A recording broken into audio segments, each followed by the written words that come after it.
welcome back, Tigers. We're going to be working on floats and boats. Again, in our Tiger book, it's on page 152. This one we're going to be able to talk a lot about. We're not going to be able to do a lot of these things today just because a lot of the local pools are shut down, and our pool here at camp has not been set up yet for the year since we don't have any campers. So, you have to do requirements 1 through 4 plus at least one of the other 3. With your den, and you can do this with your family, your parents, your mom, your dad, your brother and sister, anybody you can find to do it with you, say the Scout Water Safety Chant. And what that stands for is, it's on here, it's Scout, S-C-O-U-T. S is someone's watching, never swim alone. C is check the rules, know where you can roam. O is only buddies, should go from the shore. U is know what you can do, don't do any more. T is tell a grown-up if someone's in need. Scout shows safety, now you take the lead. So you guys memorize that, work on that with your family or your den if you guys are still meeting, and that takes care of your requirement number 1. A couple of the water safety rules here for a tiger is never go out into the water alone. Actually, this is for all scouts. Never go into the water alone. Always have an adult watching you where you swim. When you swim, always have a buddy with you. Here at camp, we have a buddy system. If you do not have your buddy, you do not get into the pool. Of course, we have lifeguards and adults watching, but we do use the buddy system, and we use buddy tags. So I don't know how you guys do it at your camp, but you will have a buddy with you. The reason we do that is a buddy can call for help if there's trouble. Until you can swim very well, do not go where it may not be safe for you or where the water is deeper than your chest. Do not ever do more than you know you can handle, and your feet should always be able to touch the bottom. Swimming in a lake, a river, or the ocean is different from swimming in a swimming pool. Lakes and rivers can go quickly from shallow to deep. Oceans have currents you need to be aware of. With your caring adult, learn how to stay safe in different conditions. If someone needs help in the water, call for an adult. Requirement number 2 is going to be with your den. Talk about why it's important to have a buddy, and then play the buddy game. A buddy is a partner. As a tiger, you have a caring adult who is your buddy during den meetings. When you take part in activities with other tigers, they are your buddies. Buddies watch out for each other. When you go swimming, you need to have a buddy with you in the water. This is a very important way to keep safe. Your buddy will be able to swim and play with you. You will be there for each other in case one of you needs something. So for the buddy game, you have to find a tiger buddy, and since a lot of us aren't meeting with our dens right now, we can use an adult or a sibling. With your buddy, choose an animal sound. Then get into a big circle with the den, stand across the circle from your buddy. When the game starts, close your eyes and turn around twice. Then use the animal sound to help you find your buddy. Hold your hands in the air and wait for all the pairs to finish. You guys can do this one with your family. It's better if there's more than 2 of you, but if there's only 4 of you, that's okay too. Use your friends, your neighbors, your brothers, sisters, cousins, aunts, uncles, whoever you can get to come over and play the buddy game with you. Requirement number 3 is to show how to safely help someone who needs assistance in the water without having to enter the water yourself. What do you and your buddy do if you see someone in the water who needs help? First, you call help from a lifeguard or another adult. If no adult is there, you can take action. In scouting, you will learn the reach method to help. What does reach mean? Reach means to try to help pull the person to safety. Never enter the water to help a person who is in trouble in the water. Find a reach, pole, or long stick and reach out from the shore to the person who needs help. Make sure you call out to the person so they know you are trying to help. As you reach, do your best to calm the person who needs help. If you cannot reach, get help from an adult. Never put yourself in danger. We're going to travel over to the pool for this one. Our pool does not have water in it, but we still have all of the life-saving measures there. So I'm going to show you what we use at our camp for the reach method. The reason we never go into the water ourselves, unless you're a trained lifeguard, a lot of times what happens is you go in to try to save the other person and they're panicking. And their first impulse is to grab you and hang on, and they can pull you under. Happens pretty regularly. You have one person in trouble, another person jumps in to try to save them. Now you have 2 people in trouble. It just doesn't help anybody if you become part of the problem. So we're going to run over to the pool right now, and I'm going to show you what we use here at camp to use for our reach method. Alright, we're down at our pool. This would normally be full of water and full of happy kids, but you know, no kids this year. So I pulled a couple of things out of storage here that we use for our reach method. Especially if we're in a boat or a canoe or a kayak, you have a paddle with you. So you'll stick that out Let them hang on to that. The traditional lifeguard flotation device here that you see. This is the one that will just, you can try to hang on to the cord if they're not too far away. Otherwise, this one a lot of the time we just throw it at them, give them something to hang on to.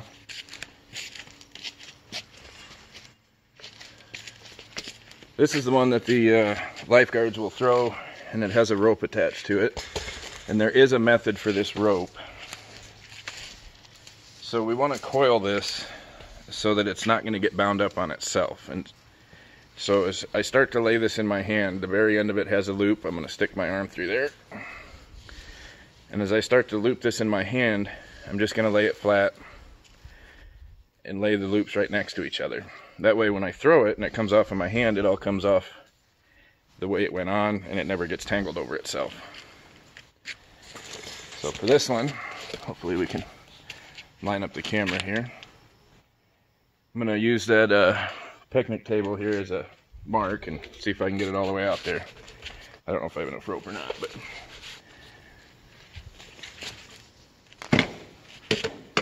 you see that? We still have a rope attached to it. That way if they grab a hold of this one, you can pull them all the way in. None of that works. We need a little bit longer reach. We have these big poles.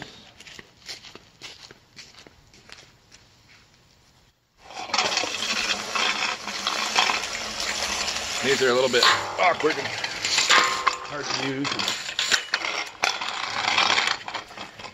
These are probably 20 plus feet long, so we'll use these if we really need to get out there and grab somebody. So those are just a few of the methods that we can use for the reach without getting in the water with them. So join you guys back inside where the air conditioning's working.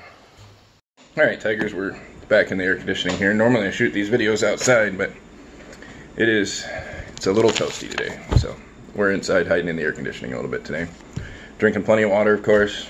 I always have this, or my usually have my BS8 Nalgene bottle with me, but it's being washed right now.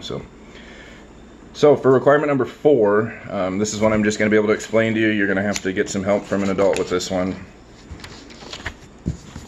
Show how to enter the water safely, blow your breath out under the water, and do a prone glide. Swimming is a skill that you learn one step at a time. Go at your own pace. Learning how to enter the water safely, holding your breath and blowing it out underwater, and doing a prone glide are the first steps in learning how to swim. Have an adult with you at all times. Start by learning to swim in waist-deep water. To enter the water safely, sit on the side of the pool in the shallow end and drop in feet first. Never dive into the shallow end of the pool or dive into any body of water when you do not know how deep it is. Even jumping into the water feet first is not a good idea until you know how deep it is and you can hold your breath underwater. With your caring adult's help, take a deep breath and hold the air in your lungs, then bend your knees and put your face in the water. Hold your breath for 5 seconds while your caring adult counts off. Then lift your face out of the water and blow the breath out. Once you are comfortable doing this, take a deep breath and hold the air in your lungs. Bend your knees until your face is under the water. Blow out the breath through your mouth while you were still underwater. When you come back to the then come back to the surface. So you guys have probably already done this playing around in your backyard pools, or if you've ever been to a public pool or something like that, it's just blowing bubbles. Do not take another deep breath until you come back to the surface. If you breathe in underwater, you will take water into your nose and mouth, and that will make you choke. It's no fun. It doesn't taste good. I've done it a few times, certainly when I was learning how to swim. So learn from my mistakes and definitely be careful and make sure you're out of the water before you try to breathe in. So practice a few times. Take a deep breath. Hold your breath as you go underwater and blow it out underwater. Then come back up. Now you are ready to learn the prone glide. This is also called the superhero glide. You will look like a superhero flying through the air, but you will be in the water. So on page 160 in my Tiger book here, for the adults here, this gives you the step-by-step. Basically, you're just going to be doing the same thing you were doing. You're going to put your hands above your head, bend your knees, take a deep breath and hold it, and then push off with your feet so that you're floating on the water face down with your arms stretched out. Hold your breath for 5 seconds with your face underwater and glide. Now stand up and take a breath. To stand up, sweep your hands and arms back to stop, bend your knees to bring your feet underneath you, and then stand. I'm sure you guys will all be able to do this with a little bit of practice. I wish I could show you this today, I just don't have a pool available to me. So, if you have a hard time keeping your balance while you're doing the prone glide, spread your legs a little bit. Keep your legs straight. This will help you feel stable as you float. Do not worry if you cannot do something right away. Do not push yourself to try something you are not comfortable doing, and take it slowly. There's no rush for this. If you don't feel comfortable, just take it slow. Keep practicing holding your breath for 5 seconds, and once you get that down, practice blowing your bubbles underwater. Once you start to feel comfortable with that, and once you have an adult that you trust next to you, they can help you, hands underneath as you do your prone glide, so that you feel safer. Remember, in Cub Scouts especially, we're a try-based scouts here, so just give it a shot. If you don't get it right away, keep practicing. Swimming is a blast, but it takes practice. You will get better and feel a lot more confident about swimming the more you practice. There are many great times ahead in scouting when you can enjoy the water. You can swim with your buddies, you can paddle a boat across the lake, and one day you'll even learn how to save a life. Definitely the water sports are ones that people have the most fun with, or a lot of fun with in scouting. Everybody likes to go to the swimming pool and cool off in the summertime. I like to kayak and canoe. We also do sailboating and paddle, rowboating and motorboating, I believe. So as you get into Scouts BSA, we have a lot of different merit badges that are geared towards the water sports. So take it slow. It's better to take it slow than to take it too fast and become afraid of it. So just take it nice and slow, give it a shot, and just keep working on it. Find a parent that can help you, or a trusted adult that can help you. Otherwise, they can maybe sign you up for some swim lessons through most of the local pools offer something. So just take it slow and have fun. Alright, so we need to do one of these other 3 requirements. So for number 5 is identify 5 different types of boats. That's easy enough. Has something ever helped you float in water? Was it a boat? Was it a float? Talk with your den and family about the different types of things that float. What did you notice about their shapes? There are many different types of boats, too many to count. The 5 types of boats discussed here are rowboats, canoes, kayaks, sailboats, and motorboats. As a scout, you might be able to ride in a boat. You could go boating with your family or at summer camp with your den. The most common boats you will see at camp are rowboats, canoes, kayaks, and sailboats. Here at camp, we have rowboats and we have motorboats. And the only difference between our rowboats and our motorboats are how you propel them. For a rowboat, you get oars. You row the rowboats.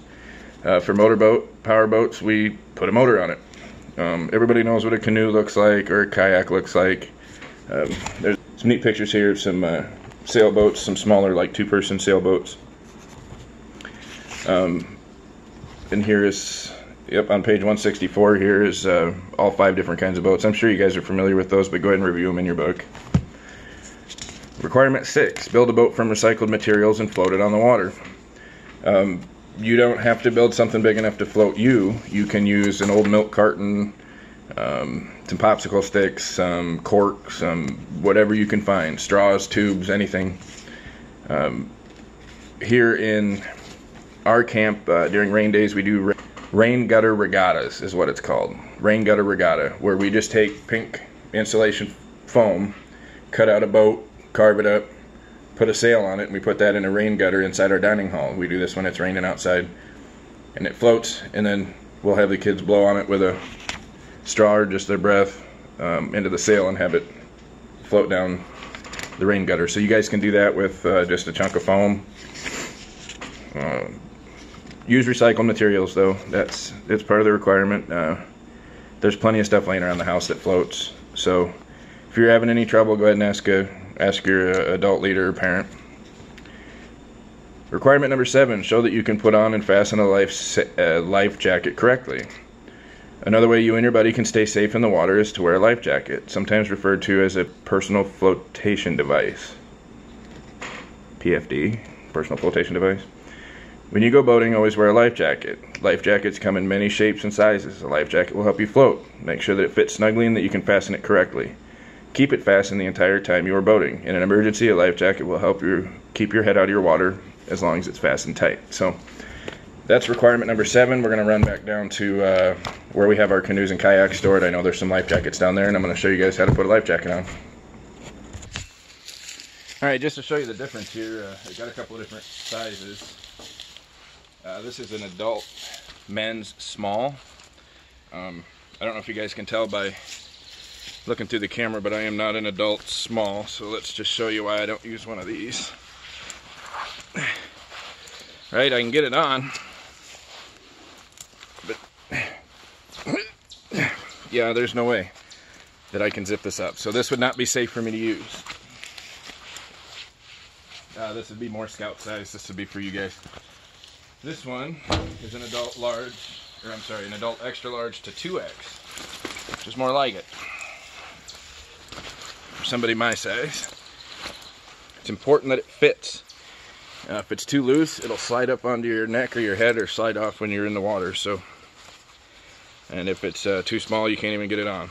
Can't even get it fastened. So this is actually a perfect fit for me. Gonna buckle it. Notice I loosen my straps all the way when I buckle it, and then go ahead and tighten those down. Right, so I can fit my hand in here, but it doesn't slide around a bunch.